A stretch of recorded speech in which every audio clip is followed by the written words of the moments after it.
Welcome to Pindar Poetry. We hope you learned something new. In this video, I will show how to make paneer mousse. Start by pressing fresh paneer to remove excess whey and chill it for smoother texture.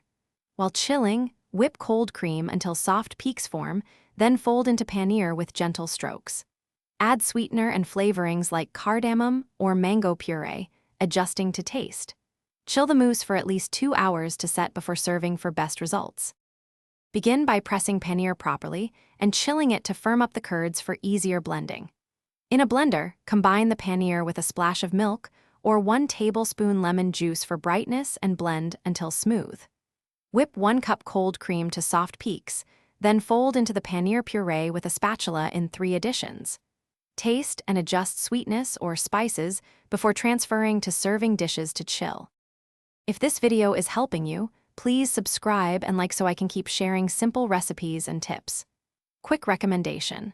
Life's too short for a stinky car. Grab Little Tree's Black Ice for a crisp, familiar scent that keeps your ride smelling great while you run to the market for ingredients.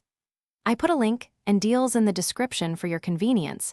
Now let's get back to the video. Experiment with flavors to make paneer mousse exciting and versatile for any occasion. For a summer twist, blend 1/2 cup mango puree into the paneer base, or stir in 1/2 teaspoon ground cardamom for a warm, aromatic dessert. Fold in small pieces of fruit, or 1 tablespoon lemon zest for contrast, and finish with toasted almonds or pistachios for crunch. Serve chilled in glasses or ramekins for an elegant presentation. Thanks for watching. Consider subscribing if we helped you.